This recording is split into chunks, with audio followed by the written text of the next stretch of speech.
Francis for the Cadiz Collaboration. I'm here with Jade Russell, and your role at Electric Mirror now is? I'm the Executive Vice President of Contract Furniture. Okay. What that means is I lead all of the Vanity division. Yeah. So Okay. they've done a ton of products.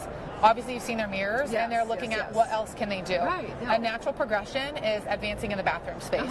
So they brought me on based on my case kit experience and background in procurement and design. Yeah. And essentially, I help lead that program, developing the supply chain, looking at the cool trends for materials and design and how you intermix those things together. Yeah, exactly. And then obviously navigating that through the world that we're in today with all the different constraints and tariff and shipping. That's a lot of breath to know all those aspects of it. Yes. So that's a really amazing role to Yes, be there. I to love actually it. play with I love it. Because you guys manufacture where? So mainly in Southeast Asia. Okay. What's great about Electric Mirror though, because they are doing all the different cool organic mirrors now, is they have a phenomenal capability domestically. Okay. So one of our vanities that we're showing was fully made in the Everett, Washington facility. So you can see just some of the breadth of what they can do. We wouldn't do production there, but just the ability to cut stone. It's very similar as cutting stone. All the same. Roll there. Yes, love it. It's totally fun. Good.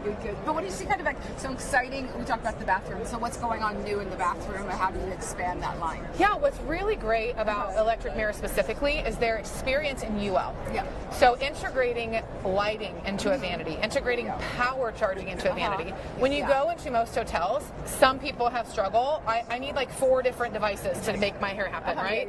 And so there's usually 2 plugs, maybe 4. I need more than that. So now we've got the ability to add electrical into the vanity. We can do wireless charging. You can have a pop-up power. So you can really integrate and make it more functional if you're limited in that space. So that's something that's great. I think another good innovation is attaching the mirror to the vanity, which opens up the world of design. Right? So now you have more possibility when you're taking the 2 units and making them one. Just gives you a new delivery and display, and then our ability to do just a ton of different metal finishes and make those seamlessly match from the mirror to the vanity has been really interesting. Just less kind of like development. even when we look at different competitors, it's just like the way you do the lighting. Kind of the consistency of the lighting. We definitely had in the past a lower manufacturer and dark spots, and it's been an issue before. So I feel like that whole quality of kind of it's family-owned business, right? Absolutely. Like Aaron, I've known for years and everything. And they're great and phenomenal. And what I love about them, I used to be a buyer of their product, and they serviced me so well as a client. And so when they brought this up to me, I was like, that's just such a great fit. And I love their quality. It is. They care about the delivery. They want it to be right. They're not going to cut corners. And we brought that to the vanities, which is so important. What else, so for being at the show, do you see any other trends that are inspiring you? I just went to Salone last week, so it was kind of like, it was nice to be inspired by different things. And, like getting off the internet and kind of just like walking. Seeing it in person, right? Like I think there's so many great pictures on Pinterest, which is awesome, but some of that's not real. And so to come here and see, I think what I'm really seeing a trend of is some really cool new quartz. So just new patterns, mixing in different colors. Like we have a blue and gold version, which is really interesting. Also, I think just mixed materials and products. Even mixing metal finishes, right? So I think it's about drawing interest, and you can do that in subtle ways but not drive cost, because we know cost matters. So it's how do you do something different and unique but still meet a budget.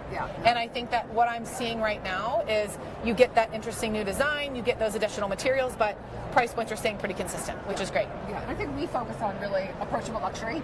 So we're not always in that I love that phrase, approachable luxury. I'm going to steal that. That's okay. I'm going to steal that. No, but it's kind of just the way, because it's always like bringing value. And even when we used to do a lot of work for the Phoenician and be the artistic design, but it sounds like 5-star, but we're always on a 3-star budget. So I think it's always, and I think that always like keeps you like on your toes a little bit to look at different ways to create something unique. Absolutely. Because sometimes we design it, in year 2024, it doesn't get installed until year 2027. And it has to be able to live through that trend. And I think what's really interesting too is understanding the design concept and the purpose and intent behind what you're trying to deliver, so that then we can provide suggestions that can give you a similar delivery, but the budget that you need, which is usually the constraint, right? It's like you want that really high-end look, but your budget just isn't there. No, exactly. And I think we've been doing a lot of Cambrias, and one of the requirements is the Bluetooth speaker in the room. And sometimes it's just like, it's great, but it's super hard for people to know that they need to push the button in. Because there is that connectivity and signage almost that's needed, or how do you make them know that it's there, but do it in a way that's natural? That can be challenging. We haven't quite worked it out yet, but but it was one of the things like be fun to have it, but also is it but how do you execute? So and like is the reality of that decision really there? get here, right? And, and helping, enhancing the guest experience. Exactly, because that's what it's about. Well, thanks for sharing. I'm so glad. Yeah, I feel absolutely. like we met originally when you were at IHG. Yes. And also to kind of see your passion on procurement and really understanding. Yeah. I love that. So it's good. And I know we talked about like your dogs. You have 2 amazing Great Danes. Yes, they're so big. They're taller than me, if that's possible. They weigh like 175 pounds a piece. I used to have a bulldog that had a Great Dane friend who used to just walk underneath Oh my all gosh, the time. So that's cute. Great relationships. But it's just like, I feel like hospitality industry is just great to know people. And Absolutely. Kind of so thanks so much for sharing. Absolutely. Thank you so much.